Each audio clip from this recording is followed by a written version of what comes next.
Assalamualaikum warahmatullahi wabarakatuh. Perkenalkan, nama saya Mariani Anissa Fitri, NIM 190161715 dari Prodi Pendidikan Bahasa Indonesia kelas C Universitas Negeri Padang. Pada kali ini saya akan membahas macam-macam teks. Yang pertama adalah teks deskripsi. Pengertian dari teks deskripsi adalah teks yang menjelaskan secara sejelas-jelasnya tentang benda, tempat, ataupun orang. Jadi dalam penulisan teks deskripsi ini, penulis mengemukakan pendapatnya dengan memberikan penjelasan yang dapat dimengerti oleh pembaca. Yang kedua adalah strukturnya. Struktur teks deskripsi ada 3. Yang pertama identifikasi, yang kedua adalah klasifikasi, dan yang ketiga adalah deskripsinya. Yang pertama adalah identifikasi. Pada tahap ini, penulis mulai menentukan elemen-elemen yang akan dibahas dalam teks tersebut sesuai dengan topiknya. Yang kedua adalah klasifikasi. Pada tahap ini, penulis harus mulai menentukan kalimat-kalimat yang akan dibahas, yang akan dicantumkan dalam teks tersebut sesuai dengan kaidah serta aturan yang berlaku. Yang ketiga adalah deskripsi. Pada tahap ini, penulis sudah mulai menjabarkan apa-apa yang akan dibahas dalam teks tersebut. Yang selanjutnya adalah contoh teks deskripsi.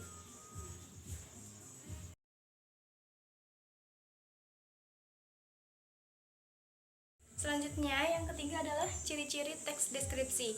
Ciri-ciri teks deskripsi antara lain adalah yang pertama, menjelaskan atau melukiskan sesuatu objek. Yang kedua, pelukisannya. Pelukisan teks tersebut itu dengan melibatkan kesan indera seperti indera penglihatan, penciuman, pendengaran, dan yang lainnya. Yang ketiga adalah teks ini dapat membawa pembaca seolah-olah merasakan apa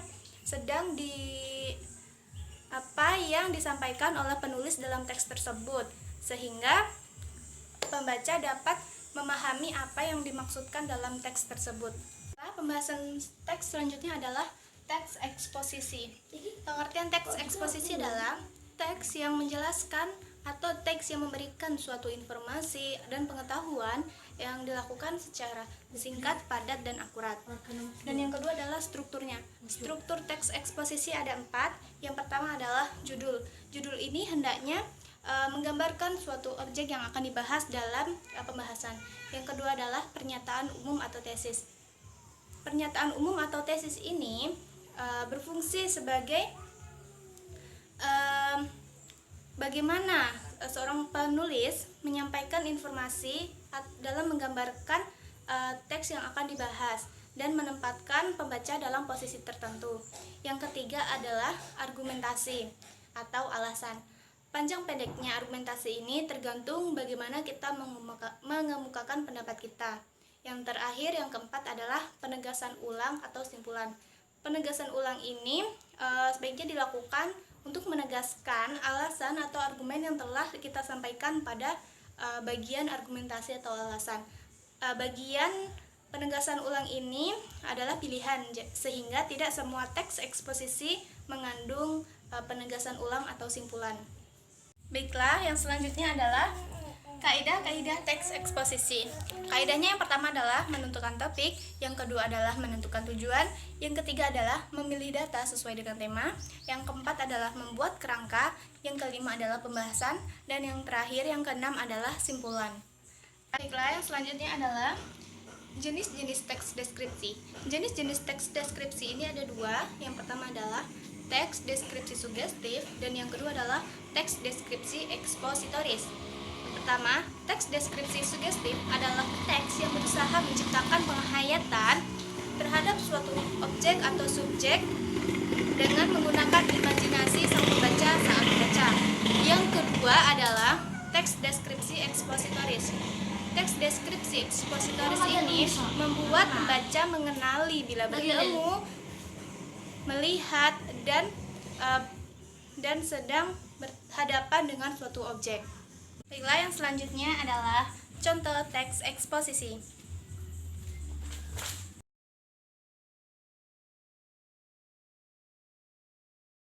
Baiklah, yang selanjutnya adalah teks persuasi. Pengertian teks persuasi ini adalah teks yang isinya itu menyampaikan sesuatu sehingga teksnya itu membuat pembaca untuk menuruti apa yang diinginkan oleh penulis, atau bisa dikatakan teks persuasi ini adalah teks yang berupa ajakan. Selanjutnya adalah ciri-ciri teks persuasi. Yang pertama adalah terdapat unsur ajakan, yang bujukan, dan juga imbauan. Yang kedua adalah teks persuasi ini ditujukan supaya pembaca mempercayai apa yang disampaikan oleh penulis. Yang ketiga adalah menghindari konflik untuk menjaga kepercayaan pembaca. Yang selanjutnya adalah jenis-jenis teks persuasi. Jenis-jenis teks persuasi ini ada 4. Yang pertama adalah persuasi politik. Teks persuasi politik ini digunakan oleh ahli politik untuk menyampaikan aspirasi politiknya. Yang kedua adalah teks persuasi pendidikan. Teks ini berupaya untuk menggiatkan usaha giat belajar. Yang keempat adalah teks persuasi advertensi. Teks ini berkaitan dengan kegiatan promosi. Yang keempat adalah teks persuasi propaganda, yaitu bukan hanya untuk membagikan informasi, tapi bagaimana pembaca untuk menyikapi apa yang telah dibacanya. Baiklah, pembahasan selanjutnya adalah kaidah-kaidah teks persuasi. Kaidah bahasa yang pertama adalah kata-kata itu yang digunakan mengandung ajakan, misalnya mari, ayo, dan juga marilah. Yang kedua adalah penggunaan kata kerja, misalnya hendaknya. Yang ketiga adalah istilah kata sesuai dengan topik. Yang keempat adalah menggunakan kata penghubung. Baiklah, pembahasan selanjutnya adalah contoh teks persuasi.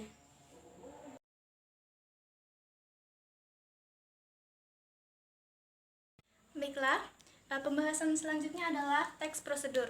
Pengertian dari teks prosedur ini adalah teks yang digunakan supaya pembaca dapat memahami atau dapat mengetahui bagaimana untuk melakukan dan berbuat sesuatu terhadap suatu objek. Yang kedua adalah ciri-cirinya. Ciri-cirinya yang pertama adalah menggunakan kata kerja aktif. Yang kedua adalah menggunakan pola kalimat imperatif atau ajakan. Yang ketiga adalah menggunakan kata keterangan. Yang keempat adalah menggunakan terdapat kata larangan ataupun syarat. Yang kelima adalah menggunakan konjungsi. Selanjutnya adalah struktur teks prosedur. Strukturnya yang pertama adalah tujuan. Tujuan ini berisi tentang hasil akhir yang ingin dicapai oleh penulis yang disampaikan kepada pembaca. Struktur yang kedua adalah material atau bahan-bahan. Material atau bahan-bahan ini menjelaskan tentang bahan atau alat yang harus digunakan dalam melakukan sesuatu. Yang ketiga adalah langkah-langkah. Langkah-langkah ini menjelaskan secara runtut bagaimana kita harus melakukan step by step secara yang runtut yang akan ditempuh. Yang keempat adalah penutup. Penutup ini berisi ucapan selamat mencoba dan juga menyampaikan keuntungan. Baiklah, yang selanjutnya adalah macam-macam teks prosedur. Macam-macam teks prosedur ini ada 3. Yang pertama adalah teks prosedur sederhana, yang kedua adalah teks prosedur protokol, yang ketiga adalah teks prosedur kompleks. Yang pertama adalah teks prosedur sederhana. Teks prosedur sederhana ini adalah teks prosedur yang hanya memiliki 1 atau 2 langkah-langkah saja, misalnya pengoperasian setrika. Yang kedua adalah teks prosedur protokol. Ini hanya sekilas saja karena teks prosedur protokol ini hanya membahas tidak banyak langkah-langkah yang harus ditempuh. Yang selanjutnya, yang ketiga adalah teks prosedur kompleks. Teks prosedur kompleks ini adalah teks prosedur yang langkah-langkahnya itu sangat banyak dan ada sub-sub langkah di setiap langkah-langkahnya. Baiklah, yang terakhir adalah contoh teks prosedur.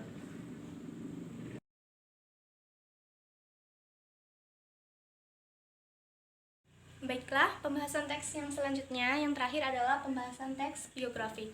Teks biografi ini adalah teks yang menceritakan riwayat hidup seorang tokoh yang dimana biografinya itu ditulis oleh orang lain. Yang kedua adalah ciri-ciri dari teks biografi. Ciri-cirinya yang pertama itu memuat fakta, yang kedua itu strukturnya jelas, dan yang ketiga itu adalah bahasa yang digunakan adalah lugas.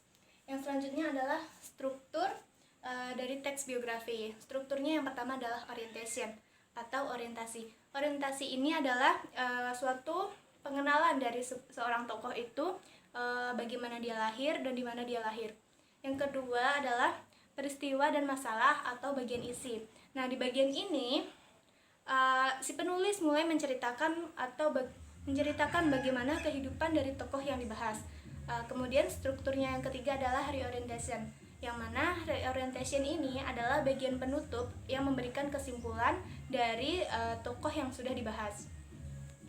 Baiklah, pembahasan yang selanjutnya tentang teks biografi adalah unsur kebahasaan yang digunakan.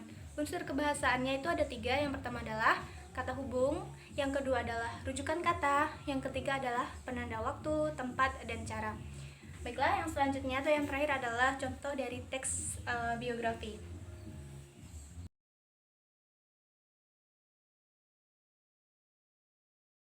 Baiklah, sekian yang dapat saya sampaikan. Pada hari ini saya membahas tentang macam-macam teks. Yang pertama adalah teks deskripsi, yang kedua adalah teks eksposisi, yang ketiga adalah teks persuasi, yang keempat adalah teks prosedur, dan yang terakhir, yang kelima adalah teks biografi. Baiklah, semoga apa yang saya sampaikan pada kali ini dapat bermanfaat bagi kita semua. Saya Mariani Gisa Fitri, mohon maaf bila ada kesalahan kata. Assalamualaikum.